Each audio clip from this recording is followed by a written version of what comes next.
So it's become a tradition here, really, that if you don't leave your mark, it's bad luck. Good way of the locals getting their walls painted, because everyone does it now. Just about finished ours. There's a little bit of touching up. Couldn't quite do it in one go, so I had to come back this morning and just touch up a few bits. Needs another little go when these bits have dried, I think, just to sharpen them up. It'll be good.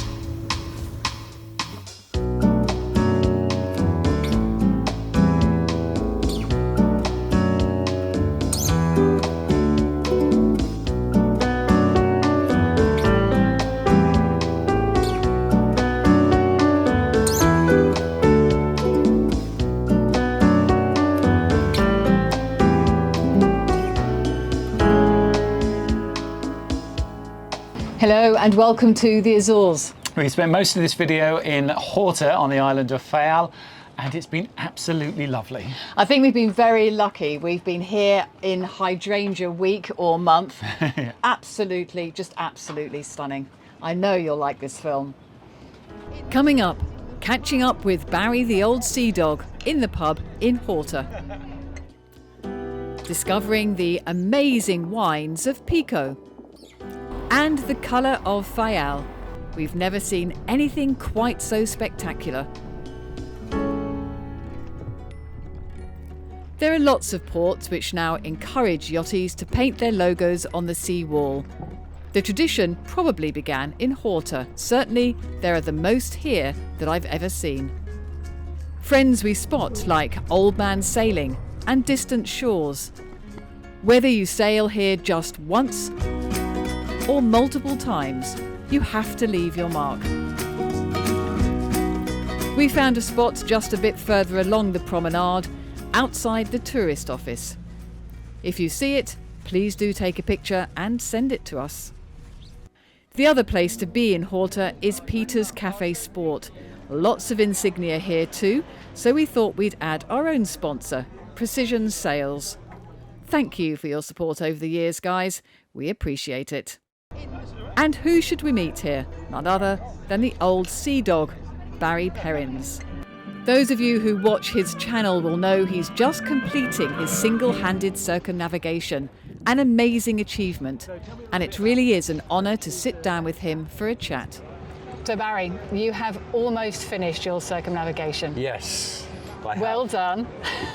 Thank you. How was it? Well, it's been 9 years of all kinds of different things happening. Some of it good, some of it not so good. Some of it was just enduring. Yeah. You just got to get through it. But yeah, it's been a life experience. Put it that way. I've met some awesome people. I've had some awesome experiences, and I wouldn't do it again. But that's down to an age thing, you know. I'm tired, but I certainly glad I did it. But you're not trying to do it fast. Some of your passages have been really long. Yes. How do you cope with that on your own? I've always been a loner, and I've always been alone. I never got married or anything like that. I don't know why. It just is, you know. And but I've been happy with my own self, and I do music, and I got plenty of things in my mind to keep me occupied. So I'm pretty good with being alone. Now I got to say, it's getting to me a bit. Yeah. Well, good luck getting back home. We'll be here for a while, so we'll be following you, I think. Oh, that's sweet. Later. Oh, thank you. Yeah. Cheers. No, thank you. Cheers, guys. Cheers. Yeah. Whoa.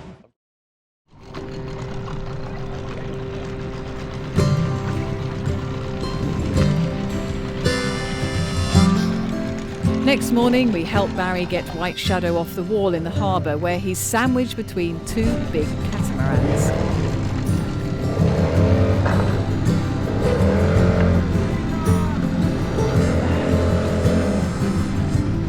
A bit of a pull from us, and a shove from the shore, and she's free.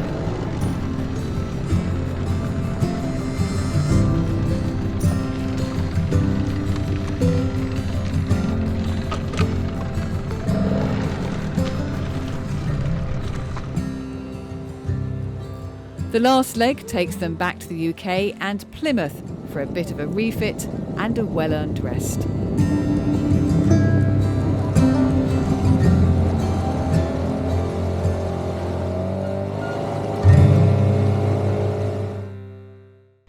As we sail around the Azores, I want to take a minute to talk about the sponsor of this video, Fishing Clash.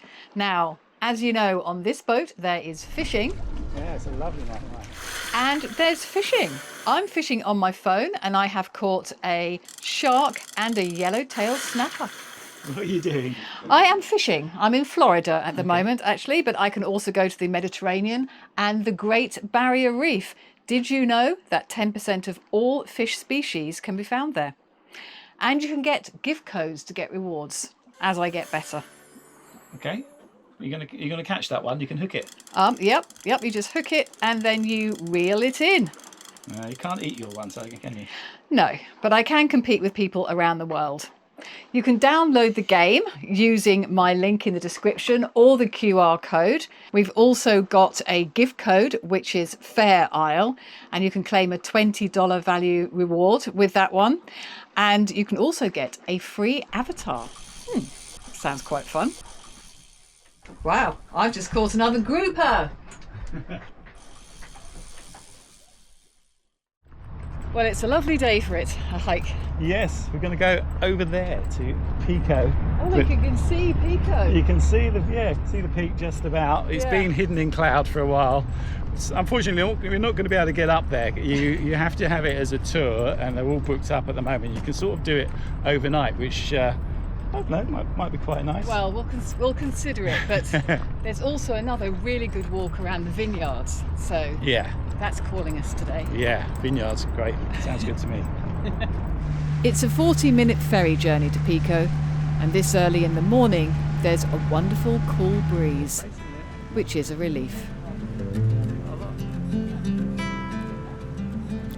It's going to be a hot day.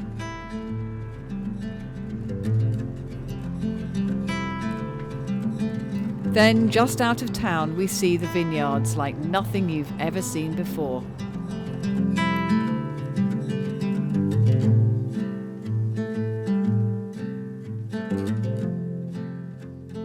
Pockets of precious vines planted in black volcanic rock. It's amazing anything can grow here, but as it turns out, figs and grapes.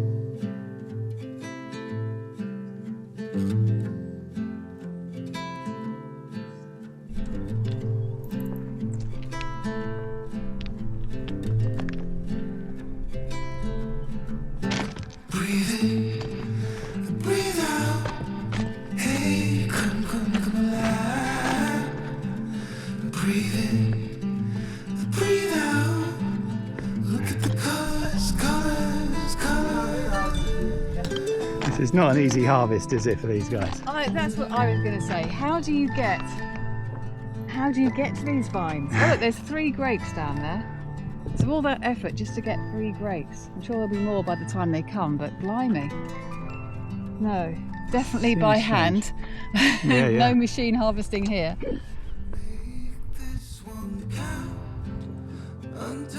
Pico used to be called the Cursed Island, and no one thought anyone could possibly live here.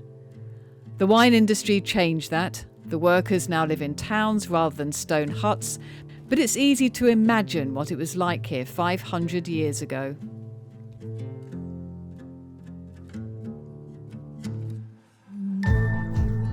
Nice little project. Yeah, if you want a restoration project, I can't think of a better one than this. Yeah. Fantastic views, and it's not in bad condition. Well, it hasn't got a roof or anything, but apart from that. Yeah, it's almost got a window. Yeah. I wonder why no one's done it. Further down the coast, some houses have been renovated. There's no chance of a green lawn, but some have managed to add a bit of colour. One thing about the walks around here is they're very clearly signposted. Do not go this way. Instead, go that way, where there is one with 2 lines on here. This way! And instead of a beach, a rock swimming pool. These are remarkably popular. Now back to the wine. Chestnut or French oak, which would be locally produced. Are you producing more red or more white here? More white wine, but More a very white. large margin. Okay. Yeah. Victor has been working here for 3 years and he explains how Pico wine is different. Well, the protection that these walls provide, protection from the wind, protection from the rain, because you have it's very good drainage. These rocks are very porous, although they're very heavy. Normally white vines are grown on hills in Yeah, Europe exactly, for the drainage, but here you don't need that because No, not because it's so necessarily. Exactly, so it yes. can be on there. Must be difficult to harvest them here. It is But really. it's so cheap. Portuguese wine is good and it's cheap. How is that? Thinking about this Mediterranean part of Europe, it's a pretty okay price overall, but it's not the same with the rest of the nation of Portugal, right? No, you would have wines. But Portugal's and wine yeah, is exactly. ridiculously cheap. Because you And have good. you have the cultural aspect to it as well, right? Yeah.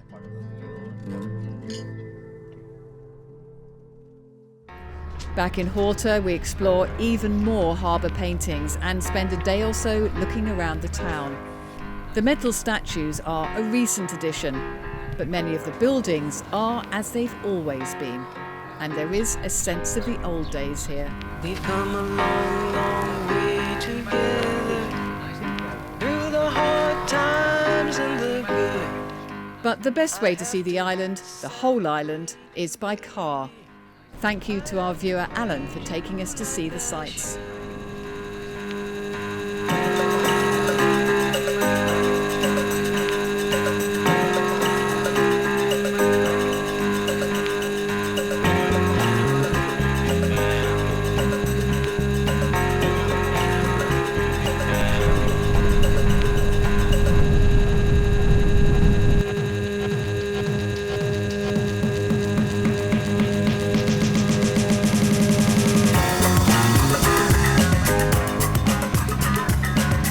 Fields and fields of hydrangeas and the famous Caldera volcano, the highest point on the island. You can walk all the way round if you want. It takes about 2.5 hours. I think we'll go and explore other places instead. A place where there's been a more recent eruption, Capelinos. Just 70 years ago, an explosion in the sea extended the island by more than 2 kilometres. 300 houses were destroyed, and the only thing left standing was the lighthouse. This whole area used to be a village where many of the whalers lived, but after the eruption it was completely covered in ash, and it's now just this barren landscape.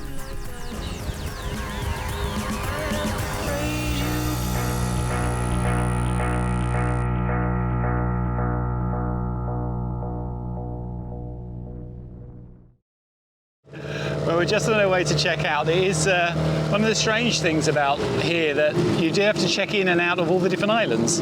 I think it's a new thing, and I think it's to do with money, I'm afraid. It's not a lot of money though, is it, to be honest? You have to pay half the marina fee to stay out at anchor like we are, which is about £12 a night, something like that. Yeah, look, it's worth it. It's a good anchorage, this. It's been lovely to be here. It is very sheltered. It's great, isn't it? great. And it's been Sea Week this week. There's some rowing races going on. There's sort of activity around. Some nice yachts. Beautiful, this one here, so in and out. So it's been a nice place to be, isn't it? Yeah, absolutely. We've enjoyed it here, but I think it's time to move on. Yes, it is. I think it's probably a little bit early for a last visit to Peter's Sports Bar up there, but it's been lovely being in there. It gets very crowded though, doesn't it? It does, Very it does. popular. Yeah, it's very Careful what you popular. wish for. Yeah, I think during Sea Week especially it's been a bit like that. But I did learn the story of why it's called Peter's Sports Bar, because I always wondered. And it's a local son of the original owner, Jose, who used to work on a British ship here, the Lusitania, and the captain wanted to call him Peter because his son was Peter, and it would remind him of that, and it just stuck. I thought that was a nice story. Quite a nice story. Yeah. Anyway, everything's Peters around here now, so it's made quite an influence. So everything's handy here. The dinghy dock's just at the end. Everything's very safe. No one locks anything up here. That's nice. We've been using the petrol outboard temporarily to give it a run, so now it needs a flush. It's good to have, but I must say I'm looking forward to returning to the electric engine at our next stop. which will be the island of Sao Jorge and the harbour in Velas. We have a beautiful day for it. Flat seas, a good breeze.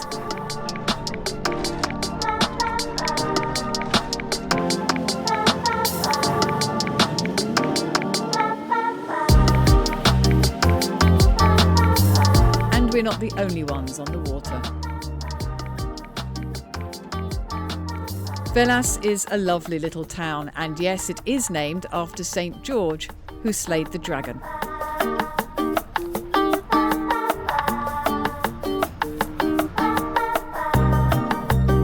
Like most of the islands here, the weather is changeable, and we get a light shower halfway up a mountain, as you do. I think we've been lucky so far that we haven't had any rain. This is the first. But it's fine, it's warm, and frankly it's refreshing. It is, and it's very pretty. Yeah. It's the first of our walks on St. George's. Clouds on the hills. We came prepared. Someone came prepared. Yeah. We didn't. I've got a hat. Isn't it lovely? It is.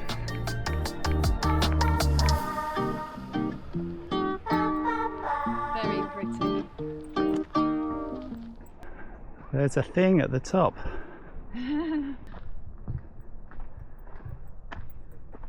Just a lookout tower, isn't it? Yeah, it is. Very thick walls though. Look at the state of that. Amazing. Back in the harbour, and it can get quite busy. After all, everything has to be delivered to the island. But what we aren't so prepared for is the all-night partying of the Corries shearwaters. They fly away during the day and live it up every night. So when do they sleep? Yes, I wish I knew what they were saying, because clearly the best conversation is had at about 4 in the morning. Yeah, it did sound like human voices, really, not like animals at all, and very, very loud. But we did find out where they do have their little kips, didn't we? Yep, in groups on the water. That's where they sleep off the hangover. Yeah, we're on the way sailing over. We're in Thur now, the next island up. We saw hundreds, if not thousands of them sleeping off the hangover, as you say. But thank you very much to Alan and Lesley for showing us around Faial. Those hydrangeas, I mean, they do show up in the pictures, but when you're there, it's like the whole wall is a hydrangea, and they're there because the cows and the goats don't eat them. Yeah. So they're good barriers. Yeah, brought in obviously hundreds of years ago, and they've just made fantastic hedgerows out of them. So yeah, really, really lovely. And you see them on all the islands, so it's great. And go Barry. I mean, he is amazing. Yes. He's almost there, if not there now. Yeah. We don't quite know. We're recording this, about 5 days in advance, because we give it to the patrons in advance of its Thursday release. So if you want to become a patron, please do that. You get everything early from us. But yes, it means we're not sure by the time this goes out whether he would have arrived or not. He might be arriving as we speak on the Thursday. But he'll be in Plymouth, so go and say hello, because it is such an achievement. Yeah, and take him a beer. And I think he'll be chuffed to bits if people meet him. He will, yeah, because he doesn't think anyone's going to come. He says, oh, no, it's nothing. I said, no, it's not, Barry. It's a massive achievement. To go around the world single-handed is incredible. So well done, Barry. And we have had some good response to the interview that we did with him already. Yes, there was a link as it went through. I'll put a link in at the end as well that you can go through if you want to see the whole of the interview. If you haven't seen it already, we put it out in advance because we wanted people to have seen it to know that he's coming back. Yeah. Meanwhile, our little journey is still here in the Azores. We'll be going around Terceira, I think, in the next couple of weeks. Yes, we will. And on to the last of the islands and then on to Portugal. So, yeah, I hope the weather holds. It's been lovely. It has. It's the end of August now, and so it's hanging on. So thank you very much to our patrons. Thank you to our subscribers. And thank you for watching. Thanks for watching.